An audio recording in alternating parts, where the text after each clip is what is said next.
Happy 2025, everyone. In the spirit of the new year, we're going to start off with some gratitude. For those of you who don't know me, hi, my name is Danielle. I've been living in Spain for over a year now. And for anyone that knows me here, you know that when I first moved out to Spain, the transition period was very rough. I didn't really understand a lot of things about Spanish culture, and instead of doing my part to learn and immerse myself in the culture, I kind of just took it out randomly on Spain. So in order to right that wrong today and start the new year off on a good note, we're going to be talking about 6 things that Spain has undoubtedly nailed that the US needs to incorporate into society, at least in my opinion. So let's get into it. Number 1, underground electrical wires. I don't know of a better number 1 than honestly this right here. Because yes, of course, the healthcare system will be getting into that later, the transportation system will be getting into that later, but aesthetically speaking, there is absolutely nothing better than to just walk around outside, look up, and see nothing but a bright blue sky, nothing in the way of that. Like yes, of course, as you go more into the city, you have buildings in the way, but if you're in a park, for example, like if you're just walking down Retiro, you can just simply look up, look around, and not have the city be tainted by these electrical wires everywhere. Just for your point of reference, this is my view in the morning walking around Madrid, Spain, and this is what I had to deal with when I was living in Pennsylvania. The difference between these two are so huge to at least me, because anyone who's ever been to Philadelphia, for example, which by the way is right here, it looks like this. This is my hometown. This is what I was used to all while growing up. It's not exactly what you would call a beautiful town. In fact, I think the specific word my mother used to describe it was an eyesore, and it honestly didn't get much better when I moved to Pittsburgh for university either. And while Madrid isn't always sunshine and rainbows, like yes, sometimes it rains, yes, sometimes it's windy, yes, sometimes it's cloudy, 9 times out of 10, it is going to be a sunny day, or at the very least, blue skies. So it doesn't matter if it's cold, if it's in the middle of summer or winter, you're going to have blue skies, and just appreciate that. And there's honestly nothing worse than having a terrible day, looking up at a gray sky, and then seeing electrical wires everywhere. I can't explain it, but it just taints the day even more. Because instead of being like, oh, you know what, at least I'm in this beautiful city, blah, blah, blah, you're now like, oh yeah, my city looks like crap, I feel like crap, the weather's crap, everything's crap. But out here, you can be in a terrible mood, the weather can be awful in terms of it being frigid cold or extremely hot, but you look up and around you and you're like, oh, this is beautiful, and everything's just okay. And I'm so happy that I'm here and I'm able to experience this, and this is the perfect way to start off this video. Number 2, things being closed on Sunday. This might be a bit of a controversial take depending on who you're talking to, but for me at least, I love the fact that a supermercado, for example, is closed on Sunday. I love that some shops are closed on Sunday, or they take longer to open, or they close earlier. I absolutely love this. And just generally speaking, people do take it as a rest day. Because in the US, it didn't matter if it was Sunday morning, Sunday afternoon, Sunday evening, everything was always open, everyone was always still working, everything was operating under normal pretenses, kind of like it was a Saturday or a Friday, for example. The only difference in the fact that you would know that it was Sunday was because at least in Pennsylvania, Chick-fil-A was closed. That was it. In terms of anything else being closed, it was nothing that was so severe that it actually affected us to the point of it being noticeable. Like every supermarket was still open, everyone was still on their constant grind. There were no real small businesses that would close early or have special hours unless it was a holiday and it happened to fall on a Sunday. And I have such an appreciation for this because it's really made me reprioritize what I do with my Sundays and how I actually want to live my life. Because in the US, it's so easy to live your life constantly working, constantly grinding, constantly hustling, and not actually remembering, oh yeah, I can just take a walk, I can hang out with friends, I can just not work constantly. And out here in Spain, it's kind of impossible to avoid this fact because people are either asking you to do plans, you literally see them sitting outside on a terrace, drinking a beer, talking with their friends, or you literally won't be able to go into work, and there's just this general knowledge that you don't work on Sunday. It's great. I don't know. I love it. Number 3, cheap healthcare. I feel like we all knew this point was coming, and there's been so much talk about this already, so I don't necessarily need to beat a dead horse, but I am so freaking grateful that healthcare out here is 50,000 times more affordable than it was in the States. And I'm speaking as someone who bought private healthcare. Like, I still specifically remember the day that I signed up for Sanitas, which is just one of their providers out here, when I was applying for my visa. And I remember talking with a representative on the phone, and she was like, okay, yeah, so your total is going to be around 690 euros. And I was like, perfect. That's a wonderful price. Only 690 per month? And the way this woman sighed, she was like,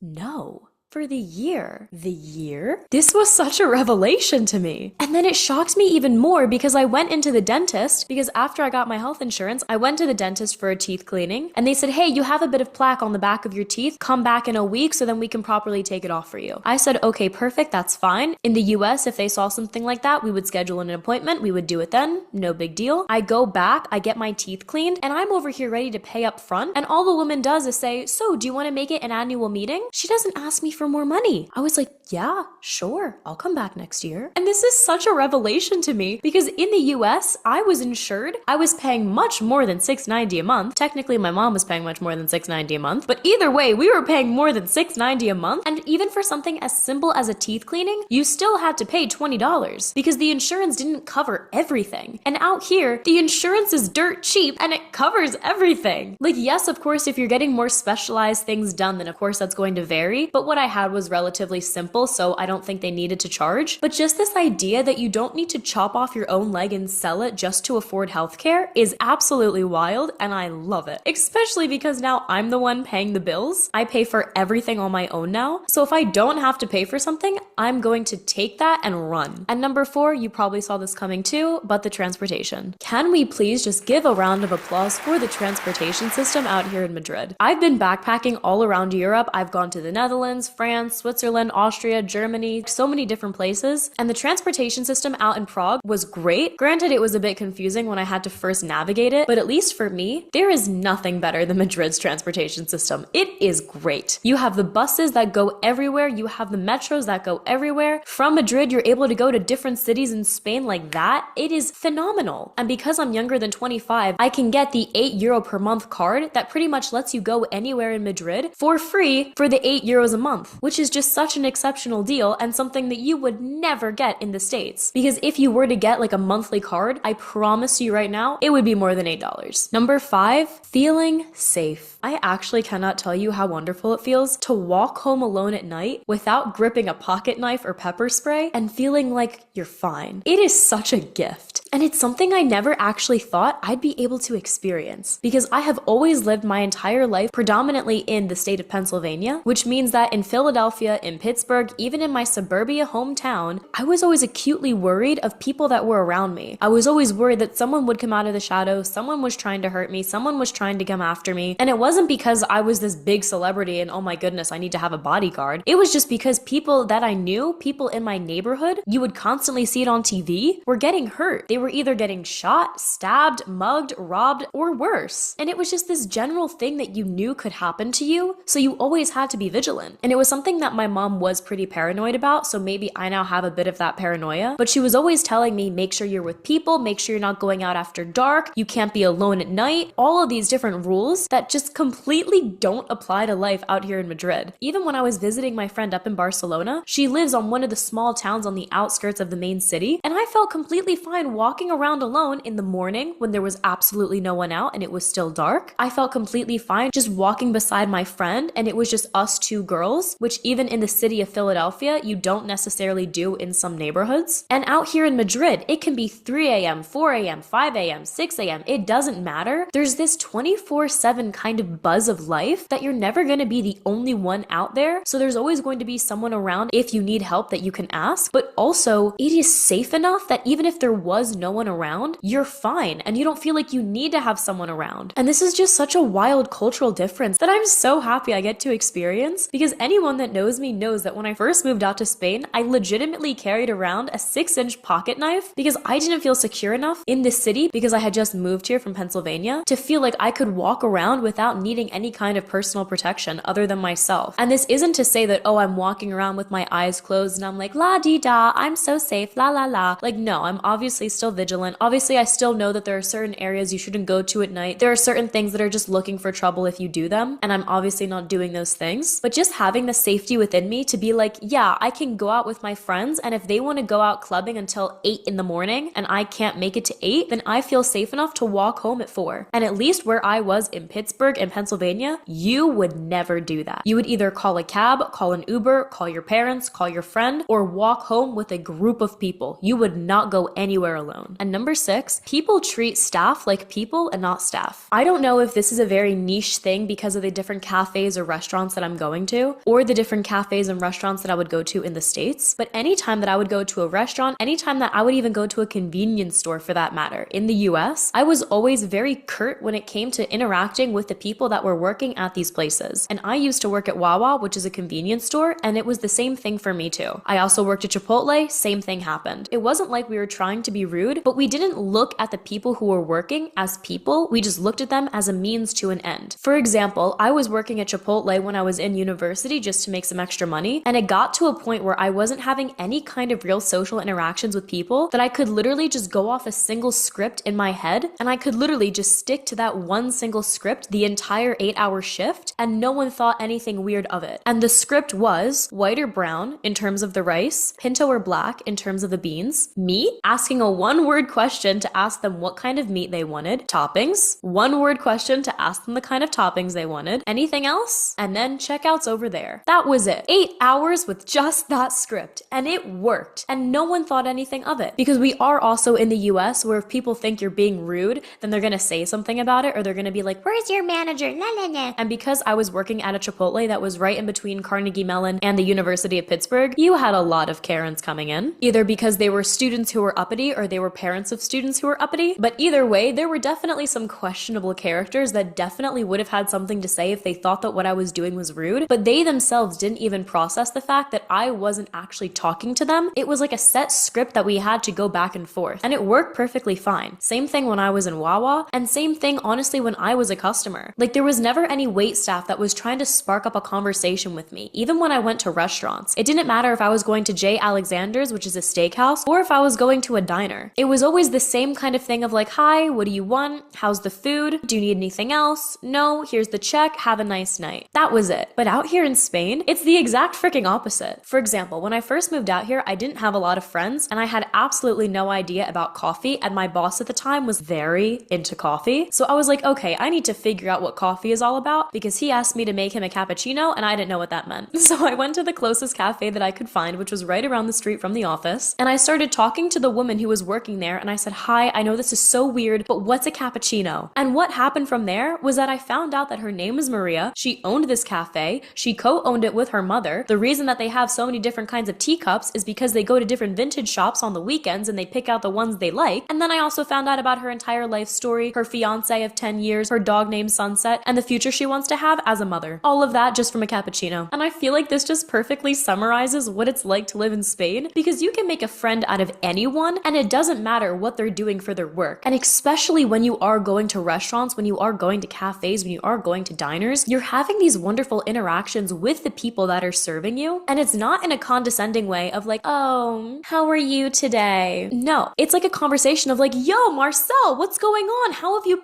been? Tell me all about Julie. Oh, by the way, we're gonna have X, Y, and Z. And I've been able to do this in both bars and high-end restaurants, and it's the coolest freaking feeling. And I feel like only in Spain, at least from my experience, can we really have these kinds of interactions. Because in Amsterdam, for example, you can talk to people like they're people, but they still have this air of consciousness around them of like, I'm working, this is my job, I'm not here to be your friend. But out here in Spain, it's like, oh no, I'll talk to you, we'll be friends, it's okay. And it's great. So I hope this has been a fun video for you, because for me, it's been a ride. And if you are Spanish and you're watching this, can you let me know which of these you were actually shocked that I was shocked about? Because I've been talking with a few of my Spanish friends, and some of them look at me like, Danny, are you crazy? Like, this is luxury to you? When I tell them about some of the things that I'm really happy about or really shocked about. So I want to hear your take on the matter too. So thank you for listening, and I'll talk to you again soon.